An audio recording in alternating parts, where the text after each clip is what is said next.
Halo Sobat Investor, selamat datang di podcast 4% dan di channel Dodi Bicara Investasi. Di video ini saya akan membahas semua pertanyaan-pertanyaan menarik yang terkait dengan reksadana yang ditanyakan di kolom komentar dan mungkin perlu kita bahas secara detail di dalam video ini. Dan nantinya setelah Q&A itu selesai, saya juga akan update sedikit perkembangan dari dana pensiun saya ya.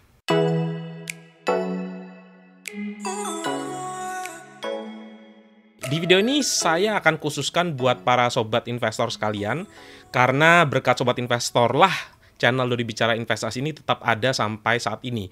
Dan sedikit sharing ya dari pengalaman di Jakarta kemarin, saya bertemu atau meet and greet dengan beberapa sobat investor ya. Ada di sana Pak Pranoto, Pak Yusuf, Pak Ervin, dan Bu Yanti, kemudian ada Pak Dodo, Pak Petra, Bu Sharon, Pak Riki, Pak Antoni, Bu Tanti, ada juga Mbak Sheila, ada juga Pak Salvian, dan juga ada satu atau mungkin beberapa dari sobat investor yang tidak sempat saya sebutkan namanya.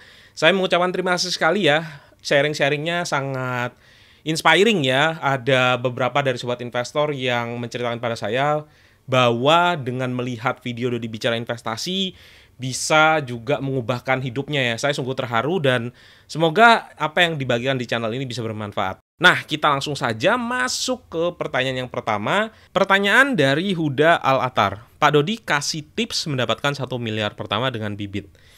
Oke Pak Huda, sebenarnya saya sendiri juga kalau dilihat portfolio belum sampai 1 miliar ya. Masih sekitar 900 jutaan dan semoga ya dalam tahun ini bisa tercapai. Nah, sebenarnya untuk tipsnya itu sangat simple ya. Kita bagaimana caranya bisa mengatur agar setiap bulannya bisa investasi terus. Awalnya yang saya lakukan adalah bagaimana caranya saya bisa membesarkan penghasilan dan juga mengurangi pengeluaran. Untuk pengeluaran sendiri, saya mulai dari mengecek pengeluaran saya setiap bulannya seperti apa dan berusaha untuk mengurangi. Tapi yang namanya pengeluaran itu akan bisa dikurangi sampai batas tertentu. Ada satu saat di mana ya udah tidak bisa lagi ini dikurangi. Sehingga langkah berikutnya adalah kita memperbesar atau memperbanyak sumber penghasilan. Dulu sumber penghasilan saya hanya satu, yaitu gaji sebagai seorang karyawan, tapi pelan-pelan saya belajar bahwa ada sumber penghasilan yang lain.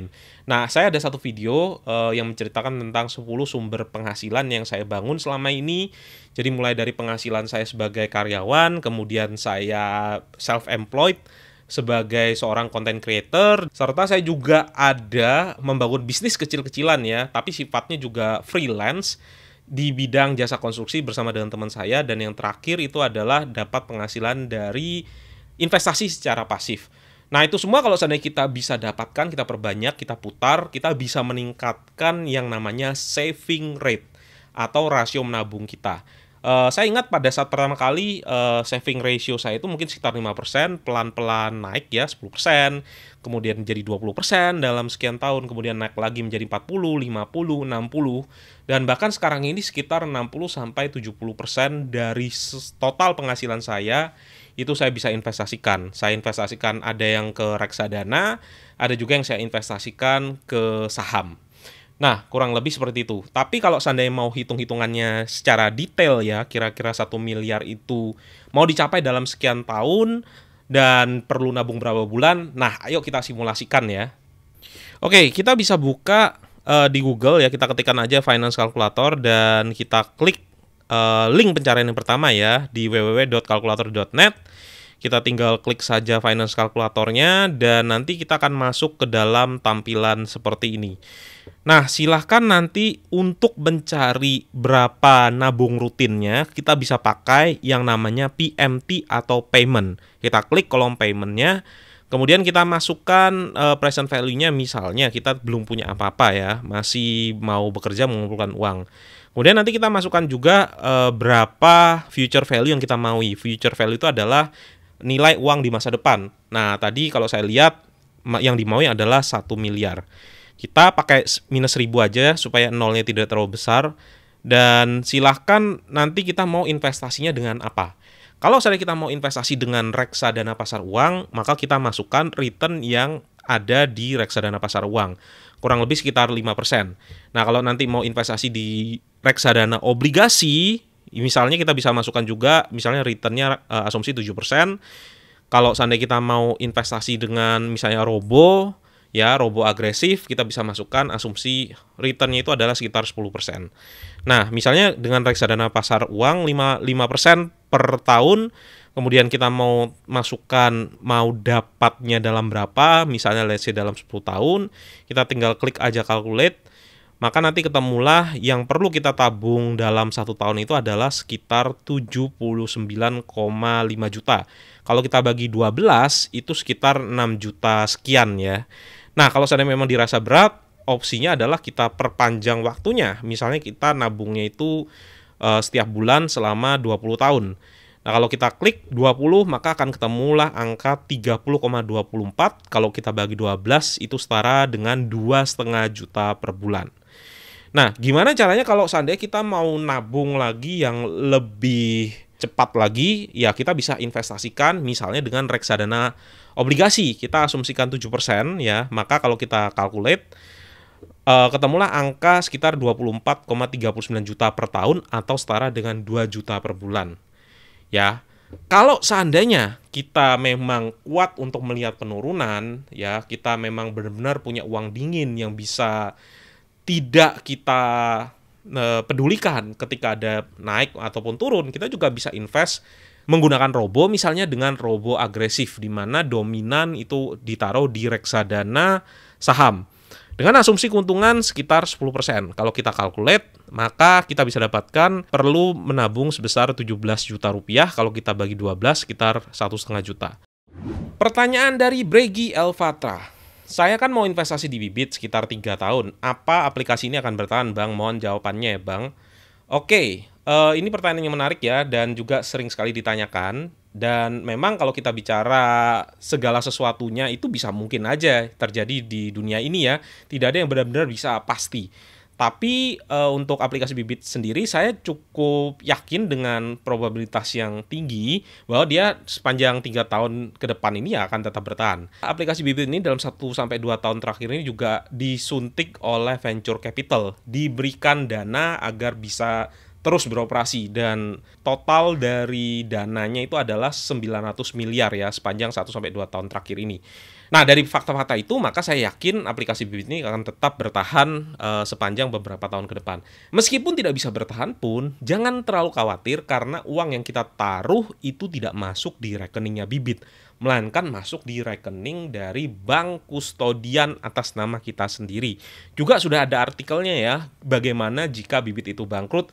Ya, nanti silakan dibaca aja step by step-nya untuk pengurusan, untuk pencairan dan sebagainya, bisa mengikuti langkah-langkah yang ada di dalam artikel. Oke, pertanyaan berikutnya dari Mami Raihan. Pak Dodi mau tanya, apa yang bisa Bapak yakin investasi atau reksadana di aplikasi Bibit dibandingkan Bareksa? Minta dijelasin dong di YouTube, aku masih bingung mau yang mana yang lebih menguntungkan. Oke, sebenarnya saya sudah ada satu video yang membahas perbandingan dari 3 buah aplikasi penjual efek reksadana, ada Bibit, ada Bareksa, dan ada Indo Premier. Nah, nanti akan saya berikan linknya di dalam kolom deskripsi. Tetapi perhatikan ya, sebenarnya ketika kita itu membeli reksadana, yang paling penting itu adalah reksadana apa yang kita beli, bukan aplikasi jual belinya. Karena kalau seandainya nih kita mau beli reksadana pasar uang, Sukor Invest Money Market Fund, reksadana ini akan ada di 3 aplikasi ya, akan ada di aplikasi Bibit, aplikasi iPod juga ada, aplikasi Bareksa juga ada. Tinggal silahkan aja dipilih mana aplikasi yang lebih enak untuk dipakai, UI UX-nya atau user interface, user experience-nya enak, kemudian juga bisa dibeli dengan berbagai macam alat pembayaran, dan juga bisa memberikan cashback ataupun memberikan diskon ya. Saya memilih Bibit karena Bibit itu memenuhi kriteria yang tadi saya sudah sebutkan. UI UX-nya enak juga, kemudian ada banyak cashback yang sering muncul, ada banyak metode pembayaran, dan yang paling penting adalah ada juga pembelajaran yang disediakan oleh Bibit melalui Bibit Academy. Pertanyaan selanjutnya dari Arya Adiwinata. Pak Dodi mohon izin bertanya, jika saya memiliki uang 10 juta, apakah langsung beli reksadana sekaligus atau beli reksadana dicicil setiap bulannya 1 juta? Dan apakah hal itu ada perbedaannya? Terima kasih. Oke, jadi untuk membeli reksadana itu bisa beda-beda strateginya. Kalau yang dibeli adalah reksadana pasar uang, maka sebaiknya kita beli langsung 10 jutanya dari depan ya. Karena secara otomatis ketika kita taruh semuanya di awal, maka proses compoundingnya atau proses returnnya itu jalan, itu akan langsung kena di 10 juta semuanya. Kalau seandainya kita cuma taruh 1 juta, 1 juta, 1 juta, ya otomatis 1 juta pertama saja yang akan dapatkan bunga sebesar 1 tahun, misalnya 1 juta yang kedua hanya dapat bunga sebesar 11 bulan, 1 juta yang ketiga dapat bunga sebesar 10 bulan, dan seterusnya. Tapi beda kalau kita investasi ke reksadana yang ada naik maupun turunnya seperti reksadana saham. Bisa jadi ketika kita taruh 10 juta di awal ini, kemudian 2 bulan lagi reksadananya turun, ya turun sekitar 5-10% karena memang ada isu yang terjadi, ya maka mungkin kita akan merasa terganggu pikirannya ya, karena merasa sayang. Kenapa kok dulu saya taruh 10 jutanya di depan? Makanya ada konsep yang dinamakan dollar cost averaging supaya kita bisa beli di harga rata-rata. Kita tidak akan beli bisa jadi terlalu mahal, tapi juga kita tidak akan bisa dapat harga yang terlalu murah ya, kita akan dapat harga rata-rata. Jadi kalau seandainya memang tujuannya adalah untuk reksadana pasar uang saja, saran saya 10 jutanya di depan. Tapi kalau tujuannya untuk reksadana saham, maka bisa dipecah-pecah dengan metode dollar cost averaging. Kalau reksadana obligasi korporasi seperti stable fund ataupun dana mas stabil juga sama seperti RDPU ya, bisa dibeli di depan semua. Kalau reksadana obligasi negara, silahkan, ini bebas, bisa dibeli semua di depan ataupun dipecah, tapi dipecahnya hanya 2-3 kali saja. Oke, pertanyaan dari Pak Willy Suryajaya. Pak Dodi, infonya IDX 30 berisikan saham-saham fundamental baik dan market cap besar, tetapi kenapa ada saham buka yang nyempil masuk ke sana ya? Nah, ini sebenarnya jangan tanyakan ke saya ya, tanyakan kepada penerbit dari indeks IDX 30, yaitu BEI ya, Bursa Efek Indonesia. Saya ingat pada saat itu ada banyak sekali isu atau paradigma tentang new economy versus old economy, di mana sebelum saham Bukalapak masuk, IDX 30 atau IDX 30 itu isinya adalah saham-saham yang dikatakan sebagai old economy ya. Tetapi saya tidak tahu apa keputusan yang mendasari hal tersebut ya. Yang tentu saja yang paling tahu adalah penerbit dari indeks IDX 30. Bisa jadi secara politis saham dari Bukalapak ini dimasukkan, karena ini adalah saham unicorn pertama yang berbasis digital atau berbasis dalam tanda petik new economy yang memang ingin dimasukkan agar IDX 30 ini juga merepresentasikan keseluruhan dari sektor-sektor yang ada gitu ya. Ya tapi memang kinerjanya seperti yang kita lihat ya, pergerakan dari harga sahamnya turun dan memang kinerjanya belum positif ya. Nah, untuk kedepannya seperti apa ya, bisa jadi saham buka akan tetap ada ataupun nanti akan keluar. Itu yang punya otoritas penuh adalah penerbit indeks IDX 30.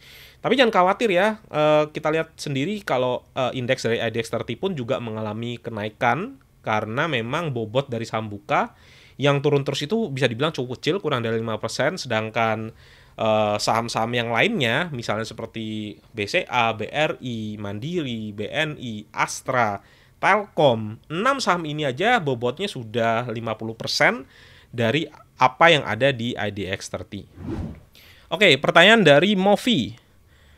Bang, kalau misalkan sudah ada pendapatan dari RDPU, RDO, dan RDS dan saham, apakah harus bayar pajak, Bang? Pajak yang dimaksud adalah pajak yang biasa dibayar ke pemerintah. Oke, untuk reksadana sendiri itu sudah bebas objek pajak, ya. Artinya ketika kita itu membeli reksadana, ada return, baik return yang sudah direalisasikan maupun return yang masih belum kita jual ya reksadananya, maka tidak ada lagi pajak tambahan yang perlu kita bayar. Ya, tetapi jangan lupa nanti di SPT tahunan tetap nanti kita akan masukkan ke dalam aset kita ya. Jadi kalau seandainya nanti kita punya reksadana jumlahnya sekian, masukkan nanti ke aset yang jenisnya adalah reksadana, serta kalau seandainya sudah ada reksadana dijual, maka kita nanti bisa masukkan ke pendapatan lainnya yang sudah bersifat final. Yang nanti kita akan bahas beberapa hari lagi di episode yang khusus tentang pajak. Oke, tapi jangan terlalu khawatir. Untuk saham sendiri sebenarnya pajaknya juga sudah bersifat final ya, yaitu 0,1% dari total penjualan saham kita. Kita nanti akan juga buat satu episode khusus ya beberapa hari lagi tentang perpajakan di investasi. Oke, kita akan bahas ya dana pensiun saya secara singkat aja, karena sebenarnya ini masih 3 hari dari episode yang kemarin, tapi dalam 3 hari ini terjadi kenaikan, ada kenaikan sekitar 9 juta rupiah. Imbal hasilnya setara dengan 26,95% dan keuntungannya 194 juta. Doakan semoga dalam waktu-waktu beberapa bulan ke depan bisa mencapai 1 miliar pertama di reksadana. Oke, kita masuk ke portfolio. Singkat saja kita lihat performa portfolio. Ini dari awal sampai akhir ya perjalanan saya ya. Benar-benar mulai dari 200.000 dan sekarang ini mencapai all time high-nya di 916. Kalau kita cek di 1 hari terakhir sebenarnya mengalami penurunan kecil ya karena IHSG turun. Tapi sepanjang 1 bulan ini mengalami kenaikan yang cukup luar biasa, portfolio saya naik 8% ya. Bayangkan 1 bulan terakhir naik 8%. Padahal kalau sobat investor lihat di episode-episode sebelumnya di bulan lalu, cenderung portfolio saya ini flat ya. Nah, tapi ini namanya pasar ya. Kadang kita tidak tahu kapan pasar naik, kapan pasar turun. Sehingga bagi kita pribadi lebih cocok untuk nabung rutin saja daripada mencoba untuk menebak pergerakan harga. Oke, kalau kita kembali lagi langsung saja ke dana pensiun, sobat investor tahu kalau dana pensiun saya terbagi menjadi 3 bagian. Di pasar uang nyaris tidak ada, 0%. Isinya sendiri adalah Sukor Invest Money Market Fund, dan ketika saya melakukan nabung rutin selalu oleh Robo diarahkan ke reksadana ini. Tapi biasanya tidak lama saya pindah portfoliokan ke Sukor Invest Stable Fund. Kemudian kalau kita lihat di reksadana obligasi ada 3 di sini, Majori Sukuk Negara Indonesia, ini saya dapatkan dari cashback yang sobat invest masukkan, yaitu Dodi Bicara Investasi. Ini adalah BF Indonesia Bond Index Fund, reksadana obligasi yang pertama kali saya beli beberapa tahun yang lalu, dan ini adalah reksadana obligasi yang saya beli pada saat ini, yaitu Sukor Invest Stable Fund. Nah, kalau kita lihat totalnya adalah 3,96% ya, atau setara dengan keuntungan 7,6 juta. Nah, dana pensiun saya sebenarnya dominan ada di reksadana saham, di mana alokasinya adalah 78%. Lebih daripada target Robo agresif level 10. Kita lihat di sini keuntungannya 186 juta, jadi ini menyumbang 90% dari total keuntungan reksadana saya, imbal hasilnya plus 35,44%. Di average IDX 30 sendiri, investasi saya itu keuntungannya plus 33%, dan di BNI AM Index IDX 30 keuntungannya sebesar plus 36,89%. Dan ini adalah buah dari nabung rutin ya, dari awal-awal investasi, dan juga ketika pasar saham turun, saya tambah lebih banyak lagi, bahkan saya sempat jual reksadana pasar uang dan reksadana obligasi untuk saya tambahkan ke reksadana saham. Nah, cukup mudah sebenarnya ya berinvestasi reksadana ya, kita tinggal tentukan saja. Kalau investasi jangka panjang bisa memakai Robo agresif, kalau memang kuat untuk menahan penurunan, dan kita tinggal nabung rutin saja. Ketika pasar saham turun, perbanyak investasinya di reksadana saham, karena memang kita bisa dapat harga yang lebih murah. Oke, saya rasa itu saja untuk episode kali ini, dan semoga apa yang saya bagikan bisa bermanfaat bagi sobat investor sekalian. Sampai jumpa kembali di episode-episode selanjutnya. Bye!